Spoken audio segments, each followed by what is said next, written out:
Hi. இன்றைக்கி நம்ம என்ன வீடியோ பார்க்க போகிறோம்னு பார்த்தீங்கன்னா, என்கிட்ட கமெண்ட்டில் வந்து 18 கேரட் கோல்டை பற்றி ஒரு 2-3 பேர் வந்து கேட்டிருந்தீங்க. ஸோ இந்த வீடியோ வந்து அது சம்மந்தமாக தான் ரெடி பண்ணியிருக்கேன். சீரியஸாகவே வந்து எனக்கு நிஜமாலே ரொம்ப ஆச்சரியமாக இருக்குது. நிஜமாலே 18 கேரட் கோல்டு பற்றி தெரியலையா, இல்லை சும்மா என்ன கிண்டல் பண்ணுறதுக்கு இந்த மாதிரி ஒரு கொஷின் கேட்குறீங்களா அப்படின்ட்டு எனக்கு தெரியல. இருந்தாலுமே எனக்கு தெரிஞ்ச விஷயங்களை 18 கேரட் கோல்டை பற்றி நான் ஷேர் பண்ணிக்கிறேன். எங்கள் கல்யாணத்துக்கு முன்னாடிலாம் எங்கள் வீட்டில் வந்து ஃபுல் அண்ட் ஃபுல் வந்து ஒரு கோல்டு அப்படின்னாலே ஒரு மூக்குத்தியிலேருந்து கம்பல் அந்த மாதிரி எந்த ஒரு கோல்டு எங்ககிட்ட இருந்தாலுமே, தாலியாக இருந்தாலும் சரி, உருப்படியாக இருந்தாலும் சரி, எதுவாக இருந்தாலுமே 18 கேரட் கோல்டாக தான் இருந்திருக்கு. நாங்களுமே கோல்டுன்னு சொல்லி கம்பல் அப்படின்னு சொல்லி காதில் போட்டிருப்போம். அதுவுமே 18 கேரட் கோல்டு தான். ஸோ கல்யாணம் ஆனதுக்கப்புறம் தான் 916 கோல்டை பற்றியே நான் தெரிஞ்சுக்கிட்டேன். 916 வந்து ரொம்ப பணக்காரங்க போடுற ஒரு புரிதல் இல்லாதனால அந்த மாதிரியான ஒரு தாட்டெல்லாம் இருந்தது. அதுக்கப்புறமா தான் எல்லாத்தையும் பற்றியும் கோல்டு மேலே ஒரு விருப்பம் வந்ததுக்கப்புறம், ஆர்வம் வந்ததுக்கப்புறம் தான் எல்லா விஷயங்களையுமே நான் தெரிஞ்சுக்க ஆரம்பித்தேன். ஸோ 916 அப்படின்னா 91.6 அதில் கோல்டு இருக்குது, அந்த ப்யூரிட்டி இருக்குதுன்னு சொல்கிற மாதிரி 18 கேரட் கோல்டு அப்படின்னா 75% வந்து அதில் கோல்டு இருக்குது. மீதி 25% தான் வந்து வெள்ளி மற்ற உலோகம்லாம் போட்டு செஞ்சுருப்பாங்க. என்ன கேட்டிங்கன்னா, நடுத்தர குடும்பத்துக்கு வந்து 18 கேரட் கோல்டு வந்து ஒரு பர்ஃபெக்டான கோல்டு அப்படின்ற மாதிரி தான் நான் ஃபீல் பண்ணுறேன். 916 மாதிரியே தான் 18 கேரட்டுக்குமே வந்து வேல்யூ இருக்குது. ஸோ முன்னாடி எனக்கு தெரியாது. நான் என்ன நினச்சேன் அப்படின்னா, 18 கேரட்னால் ரொம்ப கழிச்சு எடுப்பாங்க, அதுக்கு மதிப்பே கிடையாது, 916 வாங்கிக்கலாம் அப்படின்ற மாதிரி தான் இருக்கும். ஏன்னா 916 தான் அந்நிய ரேட்டுக்கு எடுக்கிறாங்க அப்படின்னு நினச்சேன். ஆனால் இப்போது உண்மை என்ன அப்படின்னா, 18 கேரட்டுமே நம்ம ரீசேல் பண்ணும்போது, இப்போ உதாரணத்துக்கு நம்ம ஒரு 2000 கொடுத்து ஒரு 10 வருஷத்துக்கு முன்னாடி 18 கேரட் வாங்கியிருக்கோம் அப்படின்னா, இப்போது வந்து 18 கேரட் கோல்டு இன்னிய ரேட்டுக்கு வந்து 8000 சில்லரை விற்கிது. ஸோ இன்றைக்கி 24 டேட்டு 2025 24 8805 என்னவோ பார்த்தேன். ஸோ அந்த ரேட்டுக்கு தான் வந்து அந்த 2000க்கு வாங்கின கோல்டு வந்து நமக்கு இன்றைக்கி ரீசேல் வேலைக்கும் எடுத்துப்பாங்க. அப்படியே சில பர்சன்டேஜ் 1 or 2% லெஸ் பண்ணுறோன்னு சொல்லி கழிச்சா கூட எவ்வளவோ நமக்கு வந்து 18 கேரட் கோல்டில் லாபம் வந்து நிறையவே கிடைக்கிது. ஸோ இதுக்கு முன்னாடியே நான் ஒரு வீடியோ போட்டிருக்கேன். 2017 18 கேரட் கோல்டு வாங்கி 2024 நான் சேல் பண்ணும்போது அதோட மதிப்பு என்ன, எவ்வளோக்கு நான் அதை சேல் பண்ணேன் அப்படின்ற விஷயங்களெல்லாம் டீட்டெயிலாக நான் சொல்லியிருக்கேன். ஸோ போயிட்டு நீங்கள் செக் பண்ணி பாருங்கள், உங்களுக்கு இன்னுமே நல்லா புரியும்.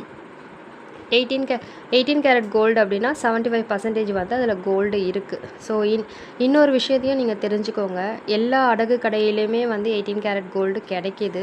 ஆனால் தயவு செஞ்சு யாருமே வந்து போயிட்டு அடகு கடையில் தயவு செஞ்சு 18 கேரட் கோல்டு வந்து வாங்காதீங்க. நீங்கள் மில்லிகிராமில் வாங்கினா கூட அடகு கடையில் மட்டும் 18 கேரட் கோல்டு வாங்காதீங்க. ஏன்னா நிறையா நஷ்டத்துக்கு வந்து சேல் பண்ணுறாங்க. 916 ரேட்டை வந்து 18 கேரட் கோல்டுக்கு போட்டு சேல் பண்ணுறாங்க.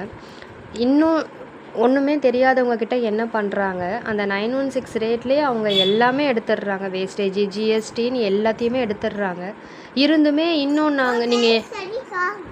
நீங்கள் கோல்டு ரேட் மட்டும்தான் கொடுத்துருக்கீங்க, நாங்கள் வேஸ்டேஜே எடுக்கலைன்னு சொல்லி எக்ஸ்ட்ரா ஒரு 100-200 கூட ஒன்றுமே தெரியாதவங்க கிட்ட வந்து வாங்கிடுறாங்க. ஸோ இதை நான் வந்து நானே என் அனுபவத்தில் வந்து நிறையா உணர்ந்திருக்கேன்.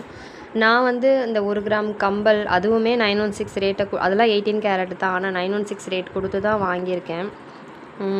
அது மட்டும் இல்லாமல் இப்போ நான் வீடியோவில் உங்ககிட்ட காட்டிகிட்ருக்கேன் பார்த்தீங்களா, இந்த செயினுக்குமே நான் 916 ரேட்டை தான் கொடுத்தேன். எனக்கு வந்து ஒரு 700 தான் லெஸ் பண்ணாங்க. எப்படி பார்த்தாலுமே நான் நிறையா நஷ்டத்தில் தான் வந்து இந்த செயினுமே நான் வாங்கினேன். நிறையா தெரிஞ்சுக்க ஆரம்பித்ததுக்கப்புறமும் ஒரு புரிதல் வந்ததுக்கப்புறமே அதுக்கப்புறம் தான் பார்த்திங்கன்னா அடகு கடையில் போய் வாங்கிறதே வந்து சுத்தமாக ஸ்டாப் பண்ணிட்டேன். ஸோ 18 கேரட் வந்து நிறையா ஷாப்பில் விற்கிறாங்க. ஸோ வர்ஷா ஜுவல்லர்ஸில் விற்கிறாங்க, பீமா ஜுவல்லர்ஸில் விற்கிறாங்க. அங்கெல்லாம் பார்த்திங்கன்னா 18 கேரட் எந்த மாதிரி இருந்தால் நம்ம வாங்கலாம் அப்படின்னா, கண்டிப்பாக 18 கேரட் நீங்கள் வாங்குறீங்கன்னா அதில் வந்து 75 அப்படின்னு சொல்லி மென்ஷன் பண்ணியிருப்பாங்க.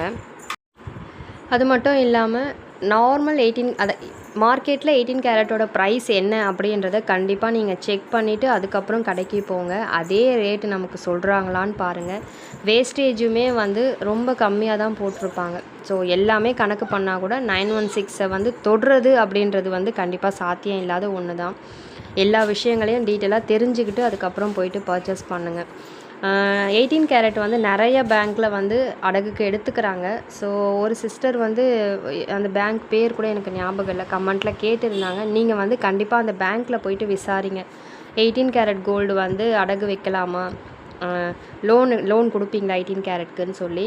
நிறைய பேங்க்கில் வந்து 18 கேரட் கோல்டுக்கு லோன் தராங்க. ஸோ உங்களுக்கு எந்தெந்த பேங்க்கில் தராங்கன்னு தெரிஞ்சால் தயவு செஞ்சு கமெண்ட்டில் சொல்லுங்கள். வீடியோ பார்க்குறவங்களுக்கு வந்து கண்டிப்பாக அது உதவியாக இருக்கும். எனக்கு தெரிஞ்சு வந்து ஐஓபி பேங்க்கு, இந்தியன் பேங்க்கு, கனரா பேங்க்கு, இந்த மாதிரி பேங்க்லலாம் வந்து 18 கேரட் கோல்டுக்கும் வந்து ரேட் தராங்க. 916க்கு தர அமௌண்ட்டை விட கொஞ்சம் கம்மியாக இருக்கும். கண்டிப்பாக எல்லா பேங்க்லேயுமே வந்து 6 கிராம்ஸ்க்கு மேலே நம்ம கோல்டு அடகு வைக்கிறோம் அப்படின்னா கண்டிப்பாக எல்லாருமே லோன் கொடுப்பாங்க வாங்கிட்டு, எனக்கு தெரிஞ்ச வரைக்கும். உங்களுக்கு எந்தெந்த பேங்க்கில் தராங்க அப்படின்னு தெரிஞ்சது அப்படின்னா கண்டிப்பாக கமெண்ட்டில் சொல்லுங்கள். ஸோ வீடியோ பார்க்குறவங்களுக்கு வந்து உதவியாக இருக்கும்.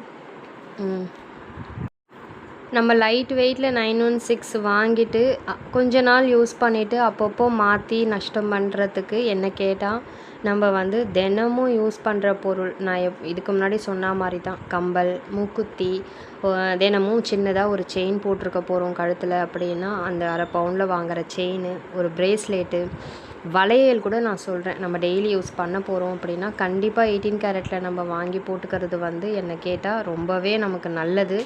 கண்டிப்பாக லாபமும் கூட, நஷ்டம்னு கண்டிப்பாக சொல்லவே முடியாது. ஏன்னா எதிர்காலத்தில் சேல் பண்ணாலும் ரீசேல் வேல்யூ இருக்குது, பேங்க்கில் லோனும் கொடுக்குறாங்க, நமக்கு நல்ல லைஃப்பும் வரும். அதனால தான் சொல்கிறேன். ஸோ நான் இப்போ வீடியோவில் காட்டிகிட்டு இருக்கிறது வந்து அரை பவுன் செயின் தான். இந்த செயின் வந்து ஒரு இடத்துல கம்பி தூக்கிட்டு இருக்கோம், பட் அதை நல்லா அழுத்தி விட்டதுக்கப்புறம் அந்த கம்பி நல்லா அமுங்கி போச்சு. இப்போ வந்து அந்த இடத்துல டேமேஜ் அப்படின்ற ஒரு விஷயமே வந்து தெரியல. அந்த செயின் வந்து நல்லா இருக்குது. இதை தான் நான் சொல்ல வரேன். டெய்லி யூஸ்க்கு நம்ம யூஸ் பண்ணுற கோல்டு எல்லாமே வந்து நம்ம 18 கேரட்டாக வாங்கிக்கிட்டோம் அப்படின்னா நமக்கு லைஃப் வரும். அடுத்து நான் பிரேஸ்லெட் வாங்கலான் இருக்கேன். அதுவுமே வந்து 18 கேரட் கோல்டாக வாங்கி யூஸ் பண்ணலாமா, ஏன்னா நம்ம டெய்லி யூஸ் பண்ணணும்னு ஆசைப்பட்றோம். ஸோ கண்டிப்பாக நமக்கு லைஃப் வரும்ல. அதே மாதிரி ஒரு பவுனில் வளையல் வந்து 18 கேரட்டில் வாங்கி யூஸ் பண்ணலாமா அப்படின்ற மாதிரியும் நான் யோசிச்சுட்ருக்கேன். ஸோ அதெல்லாம் வந்து நமக்கு லைஃப் வரும் இல்லைங்களா, வாங்கி யூஸ் பண்ணி அது லைஃப் வருதா வரலையா அப்படின்றதெல்லாம் செக் பண்ணி பார்த்துட்டு அதெல்லாம் வீடியோவாக போடணும் அப்படின்னு சொல்லி நான் யோசித்து வச்சுருக்கேன். பட்டு எதிர்காலத்தில் தான் தெரியும் நான் அப்படி பண்ணுறேனா இல்லையா அப்படின்னு சொல்லி. 18 கேரட் வாங்குறதுல யோசனை இல்லை, அதை வாங்குறதுக்கு கூட இப்போ நமக்கு அமௌண்ட் வேணும் இல்லைங்களா. ஏன்னா 916 ஏறுற மாதிரியே 18 கேரட் கோல்டு ரேட்டும் ஏறிட்டுருக்கு. எனக்கு தெரிஞ்சு நான் 18 கேரட் வாங்க ஆரம்பித்தப்போ 18 கேரட்டோட ரேட்டு வந்து 5000 சில்லற இருந்தது. ஆனால் இப்போது வந்து 8800 கிட்ட இருக்குது. 18 கேரட் கோல்டு ரேட்டே சொல்கிறேன் நான். ஸோ 18 கேரட்டுக்குமே வந்து நல்ல வேல்யூ வந்து ஏறிட்டே தான் போகுது. எல்லோரும் வந்து வெள்ளியை பற்றி பேசுகிறாங்க, வெள்ளி சைலண்ட்டாக ரேட் ஏறுது, வெள்ளிலையும் இன்வெஸ்ட் பண்ணலாம் அப்படின்னு சொல்லி. தைரியமாக வந்து 18 கேரட்டில் கண்டிப்பாக நம்ம இன்வெஸ்ட் பண்ணலாம். நம்ம டெய்லி யூஸ் பண்ணுற பொருள் மேலே இன்வெஸ்ட் பண்ணலாம். இல்லை நம்ம நகையாக வாங்கி வைக்கிறோம் அப்படின்னா கூட 18 கேரட்டில் வாங்கி வைக்கலாம். 18 கேரட்டை பற்றி நான் என்ன ஃபீல் பண்ணுறேன், எனக்கு தெரிஞ்ச விஷயங்களையும் 18 கேரட்டில் இதுக்கு மேலே எதிர்காலத்தில் என்னெல்லாம் வாங்கி இன்வெஸ்ட் பண்ணலான் இருக்கேன் அப்படின்ற மாதிரியான விஷயங்களெல்லாம் நான் அந்த வீடியோவில் உங்கள்கிட்ட ஷேர் பண்ணேன். உங்களுக்கு ஏதாவது 18 கேரட்டை பற்றி தெரிஞ்சாலும் நான் சொல்லாத விஷயங்களாக இருந்தால் கண்டிப்பாக கமெண்ட்டில் சொல்லுங்கள். ஸோ வீடியோ பார்க்குறவங்களுக்கு வந்து கண்டிப்பாக உதவியாக இருக்கும். அடுத்து நம்ம இன்னொரு வீடியோவில் பார்க்கலாம். உங்களுக்கு என்னோடய வீடியோஸ் எல்லாம் பிடிச்சிருந்ததுன்னா கண்டிப்பாக என் சேனலை சப்ஸ்கிரைப் பண்ணி வச்சுக்கோங்க. எந்த வீடியோஸ் எல்லாம் பிடிக்குதோ அந்த வீடியோஸ்க்கு கண்டிப்பாக லைக் கொடுக்க மறக்காதீங்க.